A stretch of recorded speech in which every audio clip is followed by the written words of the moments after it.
체코 프라하에 가게 되면 세상에서 가장 아름다운 다리라고 일컬음을 받는 이 다리가 있습니다. 바로 이 사진에 등장하는 이 다리인데요. 까를교죠. 이 다리는 보헤미아 왕이자 신성 로마 제국의 황제였던 까를 4세가 자기의 이름을 본따서 만들어낸 이 돌로 만든 다리 가운데 가장 낭만적인 다리다라고 보통 이야기를 하게 됩니다. 아름다운 다리니까 얼마나 많은 관광객들이 있겠습니까? 다리 중간에 보게 되면 예수 석상이 하나 이렇게 위치하고 있어요. 여기는 아주 좋은 스팟이죠. 원래는 나무로 만들어졌던 이 상이었는데 이게 무너지고 다시 돌로 이렇게 만들어지게 되었습니다. 많은 관광객들이 가장 아름다운 다리에서 가장 멋진 이 석상에서 이쁘게 포즈를 치고 사진을 찍게 됩니다. 그 사진을 찍고 있는 사람들의 표정을 보니까 제 마음 한켠에 좀 불편함이 찾아왔어요. 저 사람들은 과연 저 예수님의 십자가의 의미를 알고 지금 저기서 사진을 찍고 있을까?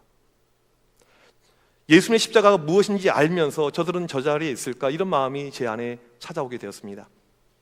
미국에서 공부할 때 제가 봤던 영화 가운데 패션 오브 크라이스트가 있습니다. 여러분들 이 영화 다들 보셨을 거예요. 최소한 영화의 한 커트는 다 보셨을 것입니다. 이 영화가 미국에서 개봉하자마자 다 매진이었어요. 극장 가서 보는데 제가 관객들의 얼굴 표정을 봤습니다. 여느 때와 동시 똑같은 모습으로 팝콘 사들고 희희낙낙거리면서 그 영화를 보고 끝날 때까지 그 표정이 밝은 그 모습을 보는 가운데 똑같은 마음이 들었어요. 과연 저 사람들은 예수님의 저 고난의 의미를 알고 있을까? 여러분들 가운데 우리 여성분들 이쁜 목걸이, 십자가 목걸이 차고 계신 분들 계시죠? 저는 그 목걸이 바라볼 때마다 그런 마음이 또 들어요. 예수님의 십자가의 의미를 과연 알고 저 목걸이를 착용하고 있을까? 오늘 말씀은 예수님의 십자가의 죽음 그리고 고난에 대한 내용입니다. 사도신경 4번째 시간이죠.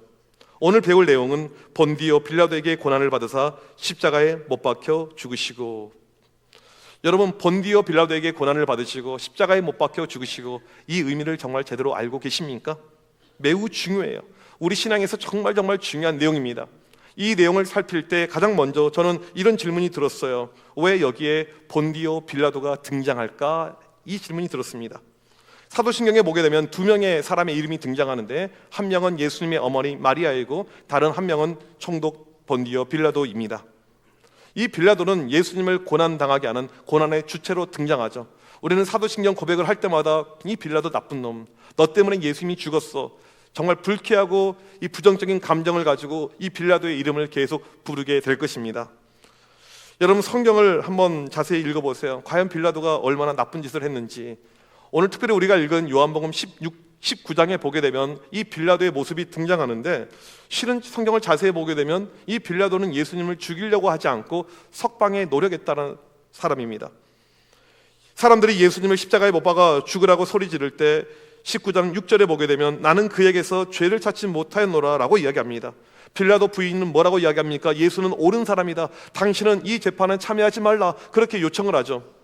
마지막까지 빌라도는 마태복음 27장 24절에 이 사람의 피에 대하여 나는 무죄하니 너희가 당하라, 그렇게 이야기합니다.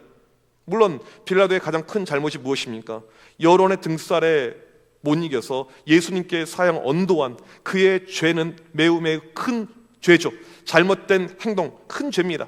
그런데 우리가 성경을 깊게 보게 되면 정말 빌라도가 쳐 죽일 놈인가, 정말 그렇게 우리가 쌍욕을 할 놈인가 라는 그런 마음이 들 때도 있습니다.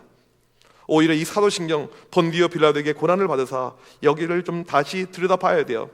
사도신경의 원문은 라틴어인데 라틴어를 직역하면 이런 의미입니다. 본디오 빌라도 아래서 고난을 받아, 빌라도 치하에서 고난을 받았다라는 것입니다. 그렇다면 왜 여기에 굳이 이 빌라도의 이름이 들어가고 있을까요? 이것은 바로 예수님의 죽음의 사실의 역사성을 보이고 있습니다. 역사적인 사건이라는 것입니다.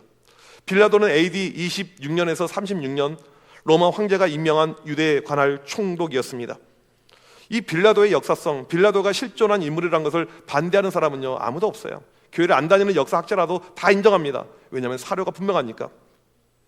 1961년 지중해 해변 카이사라 지역에서 로마 시대의 반원형 야외 극장에서 라틴어 명각이 하나 나오게 되었는데 본디오 빌라도 이름이 써져 있었습니다. 헤롯의 무덤에서 반지가 발견되었는데 여기도 보게 되면 빌라도의 이름이 적혀져 있습니다. 이 빌라도의 이름은 흔한 이름이 아니었습니다. 로마 황제로 임명을 받아 유대를 관할하고 통치했던 총독 빌라도는요, 정확한 역사적 실존 인물이죠. 예수님께서 총독이 관할하는 법정에 출두했다는 것은요, 당시 사람들은 누구나 아는 사실이었습니다. 이것은 공적 사건이었다라는 것이죠.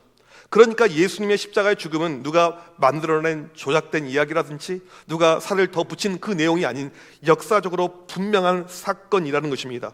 역사적인 팩트다. 이것을 강조하기 위해서 신앙 고백에 빌라도의 이름을 정확하게 넣고 있는 것입니다.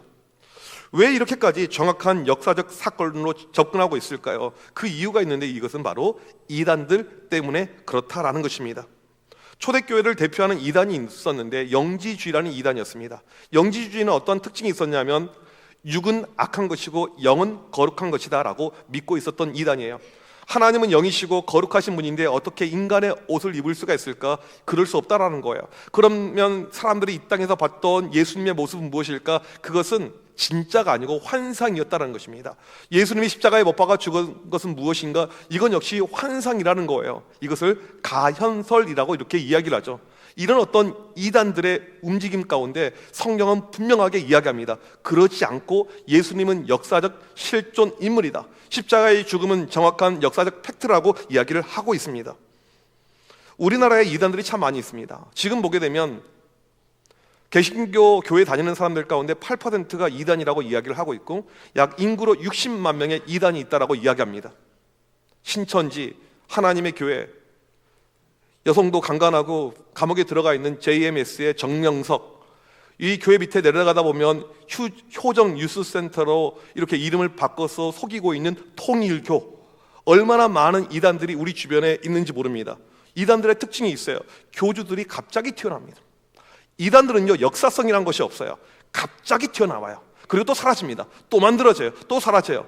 이단들은 음성적입니다.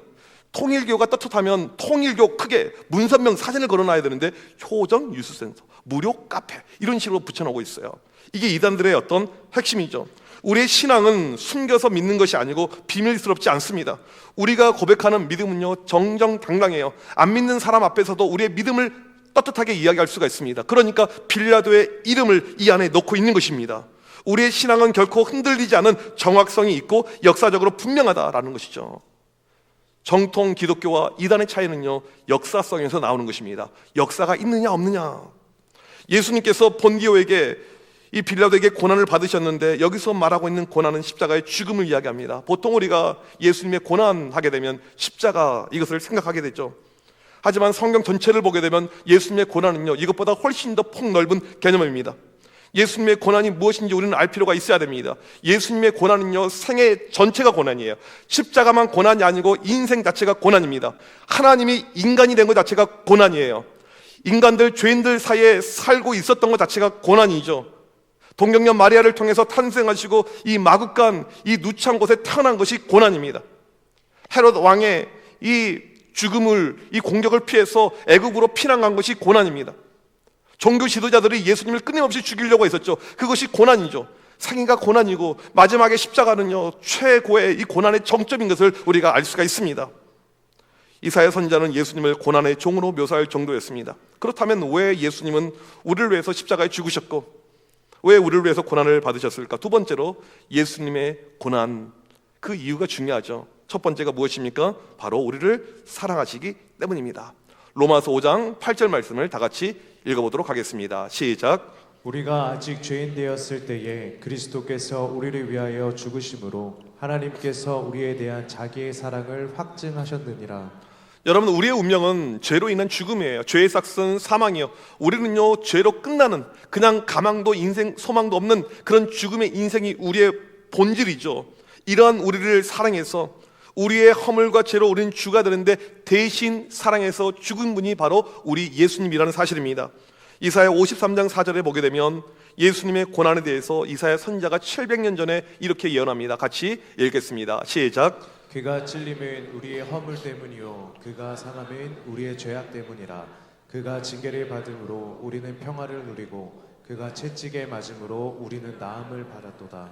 분명하게 이야기합니다. 예수님의 고난의 이유, 우리의 허물 때문에, 우리의 죄 때문에, 이것 때문에 우리를 살리기 위해서 대신 죽으셨다라고 이야기를 하고 있습니다. 예전에 책에서 읽은 내용이에요. 어떤 집에 부모님이 일찍 돌아가시고 아들 형제만 남았습니다. 둘이 서로 의지하면서 잘 살았어요. 특별히 형 같은 경우에는 열심히 공부해서 좋은 직장을 다니고 있었습니다. 이 동생은 좀 철부지예요. 그래서 그냥 만화방에서 시간 그냥 허송세월 보내고 또 친구들하고 술 한잔하면서, 하지만 늘 형이 이 동생을 포용해주고 늘 잘 인도해 주었습니다. 동생은 늘 늦게 들어와요.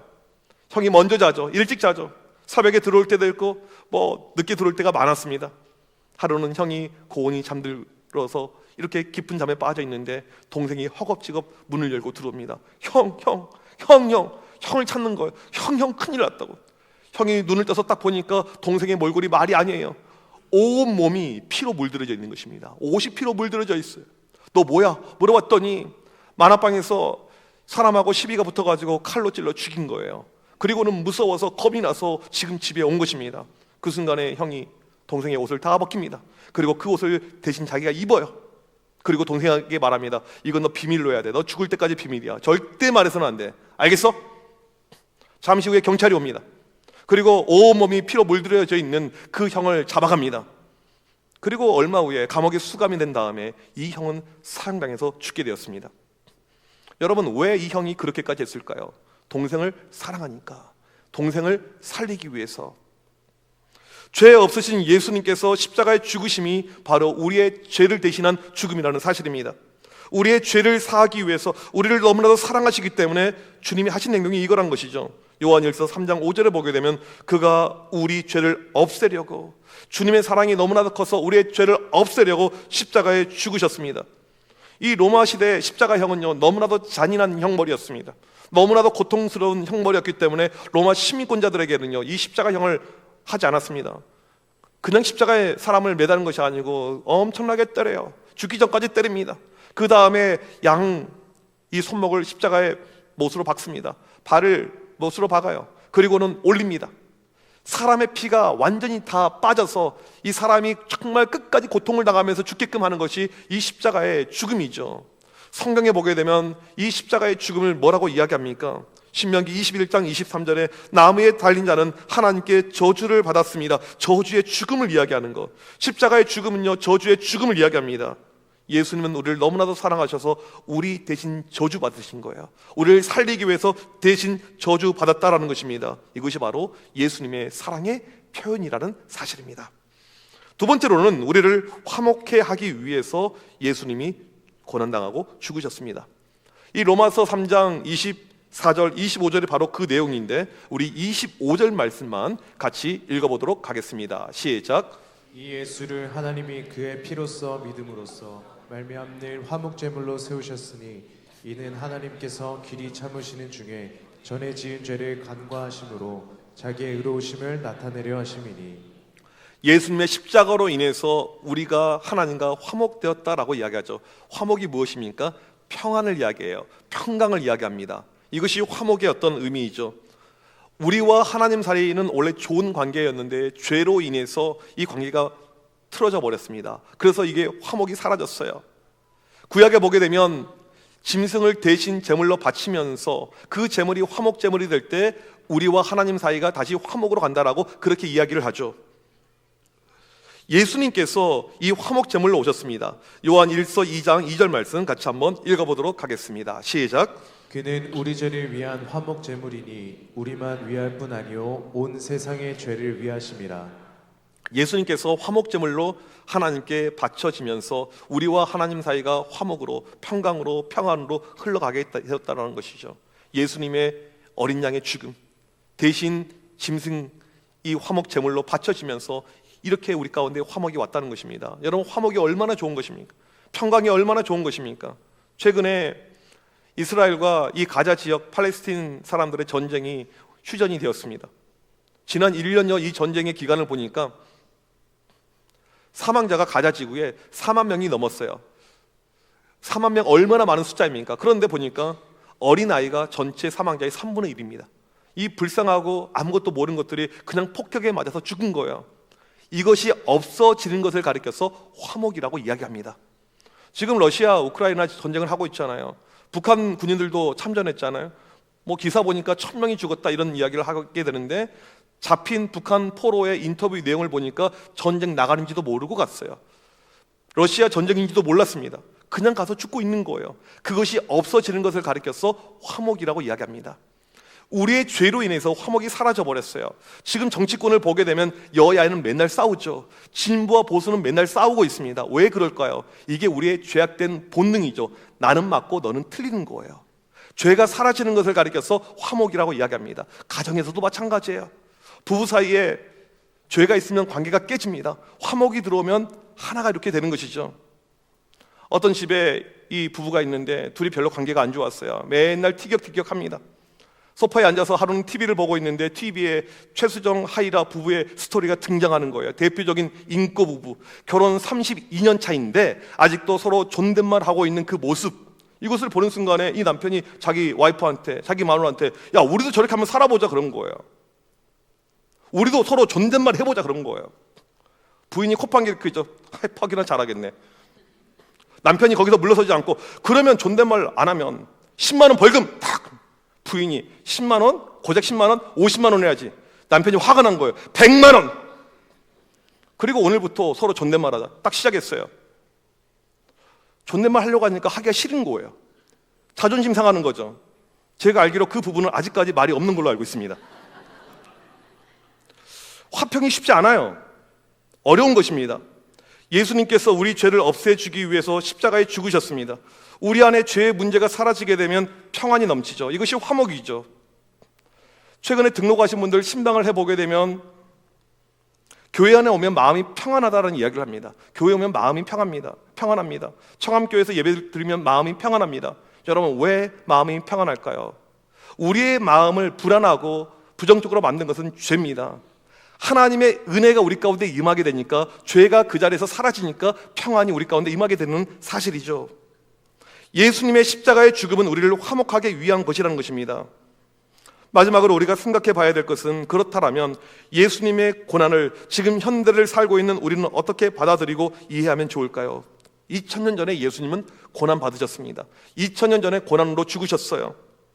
현대를 살고 있는 우리는 이 고난을 어떻게 받아들여야 될 것인가? 주님 고난에 대한 우리의 자세가 중요하죠. 성경에 보게 되면 이렇게 해라라고 여러 가지 말씀으로 우리에게 계속해서 조언을 하고 있습니다.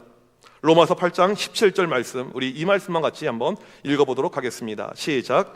우리가 함께 영광을 받기 위하여 고난도 함께 받아야 할 것이니라. 고난도 함께 받아야 할 것이라. 그 다음 보게 되면 너희가 고난에 참여해라. 고난을 받아라. 고난을 받아라. 그리스도 고난에 참여하는 것으로 즐거워하라. 고난에 대해서 참여해라. 고난을 받아라. 계속해서 성경은 그렇게 우리에게 말씀하고 있습니다. 이것을 함축해서 이야기하면 바로 이 의미가 됩니다. 세 번째로 예수님의 고난에 참여하라는 것입니다. 동참하라는 거예요. 예수님 고난에 참여하라. 이게 무슨 뜻일까요? 나도 예수님 한번 십자가 져보고, 나도 그냥 한번 좀 못도 박아보고, 이것을 과연 의미할까요? 제가 중학교 다닐 때 집 옆에 공사터를 지나가다가 이 못이 박힌 나무를 제가 발로 밟게 됩니다. 그러니까 이 못이 제 신발을 뚫고 들어왔어요. 진짜 아파요. 여러분 한번 겪어보세요. 진짜 아파요. 너무 깊게 들어와서 안 빠져요. 고통 가운데 있는데 동생을 통해서 간신히 이것을 뽑아냈어요. 제가 그 순간에 예수님 십자가가 뭔지 조금 알게 되었습니다. 성경에서 말하고 있는 고난에 참여하는 것이 이것을 의미할까요? 성경에서 말하고 있는 고난에 참여하라, 이것은 불교의 고행을 이야기하는 것이 아닙니다. 예수님의 고난에 동참하라, 이것은요, 그 고난을 깊게 생각하라는 것입니다. 우리가 그냥 살아가는 것이 아니고 매일 우리 삶 가운데 예수님의 고난, 즉 예수님의 십자가를 깊게 묵상하고 살라라는 뜻입니다. 히브리서 12장 2절 말씀 같이 한번 읽어보도록 하겠습니다. 시작. 믿음의 주요 또 온전하게 하시는 이 예수를 바라보자. 그는 그 앞에 있는 기쁨을 위하여 십자가를 참으사 부끄러움을 개의치 아니하시더니 하나님 보좌 우편에 앉으셨느니라. 여러분, 왜 우리가 예수님의 고난을 묵상해야 될까요? 왜 예수님의 십자가를 생각해야 될까요? 여러분, 우리가 예수님을 생각하고 살아갈 때, 예수님의 고난을 묵상할 때 우리에게 닥쳐오는 고난을 이길 힘을 주시기 때문에 그렇다라는 것입니다. 여러분, 우리 인생은요, 고난의 연속이에요. 지금까지 살면서 고난 없이 지금까지 오신 분은 아마 한 분도 계시지 않을 것입니다. 예전에 영상을 보는데 축구선수 이영표가 그런 이야기를 해요. 우리 인생은 절반이 고난이다, 고통이다. 절반만 좋은 것이고 절반은 고통이다. 지금도 고통 가운데 고난 가운데 있는 분이 분명히 이 자리에 계실 것입니다. 앞으로도 우리 가운데 분명히 고난은 이란 것은 찾아올 것입니다. 여러분, 우리가 고난을 묵상하고 살아갈 때, 예수님의 고난을 묵상하며 살아갈 때 그 고난을 이길 수 있는 힘을 우리에게 주신다라는 사실입니다. 요즘에 경기를 보면 정말 경기가 좋지 않죠. 힘들 거예요. 최근에 신방한 분은 그렇게 이야기를 해요. 자기에게 가장 좋았던 경기는 IMF 때라는 거예요. IMF가 얼마나 힘들었습니까? 얼마나 많은 사람들이 목숨을 끊었습니까? 코로나 때가 지금보다 낫다라는 거예요. 미국의 트럼프가 대통령 당선되는 가운데 지극히 자기 이기주의, 쉽게 말하면 자국 이기주의, 이걸로 지금 방향을 잡고 있는 가운데 어떠한 어려움이 우리에게 올지 모르는 불안감이 모두에게 이렇게 있잖아요. 계속 고난이 우리에게 찾아온다면, 그런 가운데 희망의 요소가 사라진다면 우리는 버틸 힘이 사라지게 된다는 거죠. 희망이 있을 때 버티는 것이잖아요. 근데 희망의 요소가 없으면 버틸 수가 없게 됩니다. 저는 작년 이맘때 접했던 충격적인 기사를 잊을 수가 없습니다. 정확하게 딱 작년 이맘때예요. 전라북도 익산에 있는 한 집에서 4명이 죽은 채로 발견되었습니다. 일가족이 목숨을 끊은 거예요. 극단적인 선택을 한 거죠. 왜 이것이 저한테 충격이었냐면 목회자 가정이었습니다. 이게 충격이었어요. 이 목사님이 목회를 하는데, 개척교회를 하는데 성도가 모여야죠. 개척교회는 어떤 이야기가 들리냐면 10개를 개척하면 11개가 망한대요. 여러분, 요즘에는요 사람들이 큰 교회로 가잖아요. 큰 교회로. 세상에 큰 교회만 있잖아요. 결국엔 교회가 없어지게 됩니다. 작은 교회들이 많아야지 중간 교회, 큰 교회도 많아지는 거예요. 이것이 교회의 생태계거든요. 큰 교회는 반드시 작은 교회를 도와야 될 필요성이 이렇게 있습니다. 목회가 안 돼요. 여러분, 상가에서 작은 공간에서 예배하면 누가 오겠습니까? 주일학교도 없는 곳에 누가 오겠냐는 거예요. 너무너무 힘드니까 이분이 결국에 카페를 차립니다. 그리고 주중에는 카페 사장님으로 일하게 되고 주말에 거기서 예배를 드리게 된 거예요.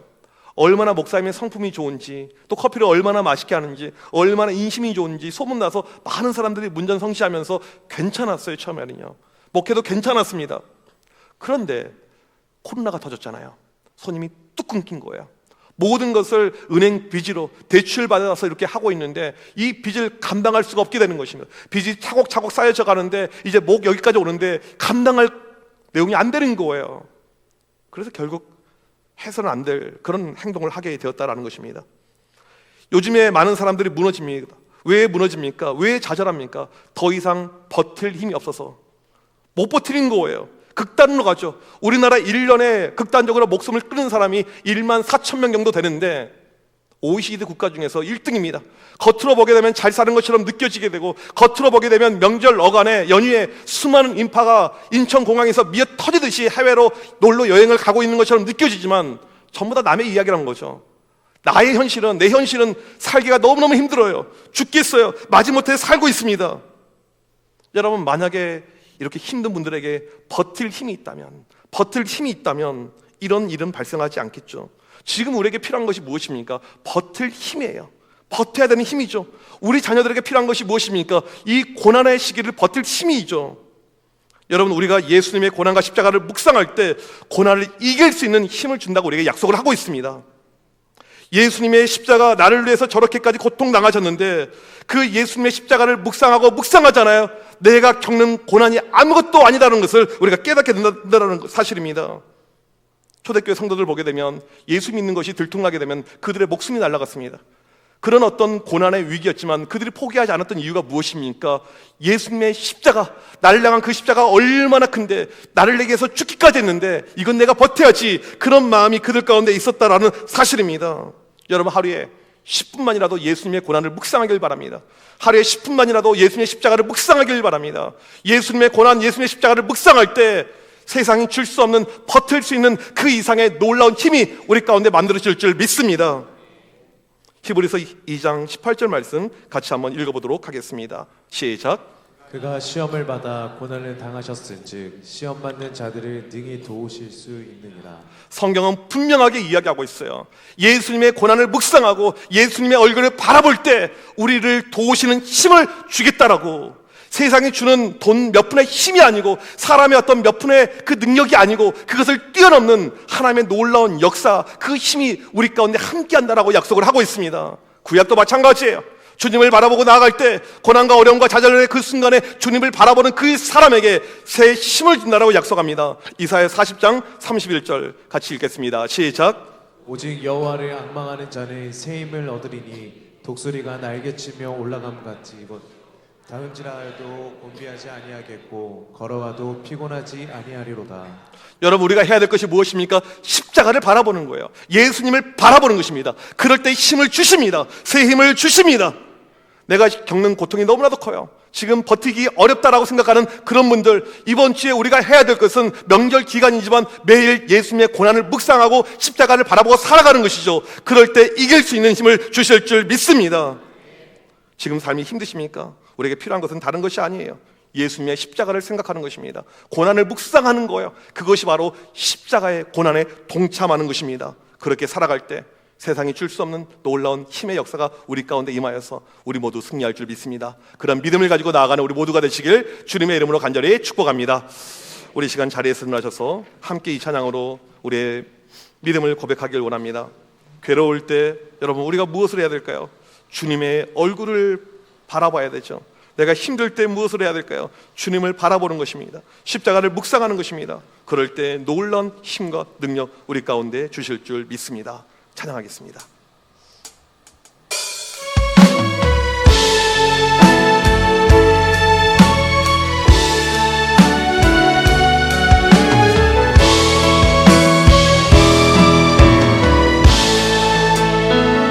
외로울 때 주님의 얼굴 보라 평화의 주님 바라보아라 세상에서 시다른 친구들아 위로의 주님 바라보라 눈을 들어 주를 보라. 눈을 들어 주를 보라 내 모든 염려 주께 맡겨라 슬플 때에 주님의 얼굴 보라 사랑의 주님 안식 주리라 힘이 없고 내 마음 연약하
합심하여 기도할 때 지금 너무나도 힘들고 어려운 고난과 고통 가운데 계신 분들이 계십니까? 예수님의 십자가를 바라보시길 바랍니다. 우리를 위해서 고난당하신 주님을 깊게 묵상하길 바랍니다.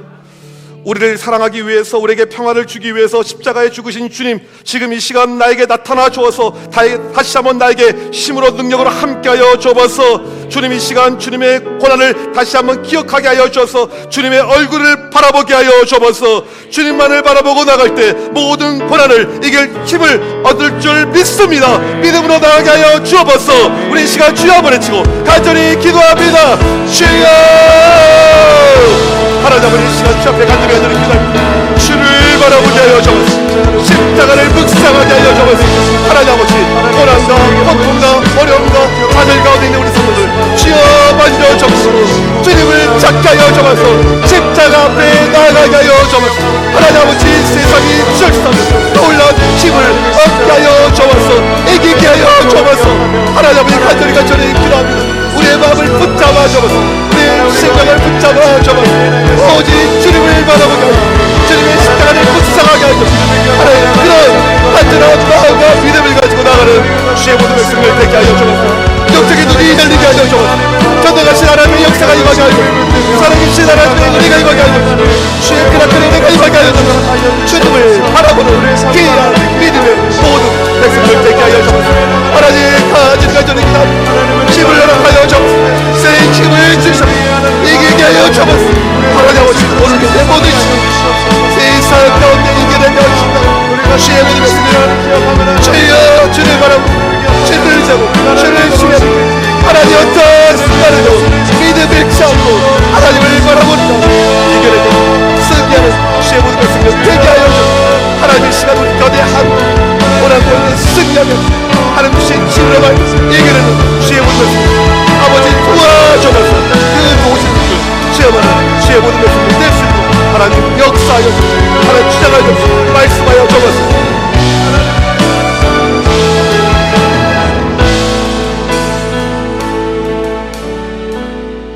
하나님 아버지 감사합니다. 우리를 너무나도 사랑하셔서 하나밖에 없는 아들 예수님을 이 땅에 보내주셔서 우리를 살려주심에 감사합니다.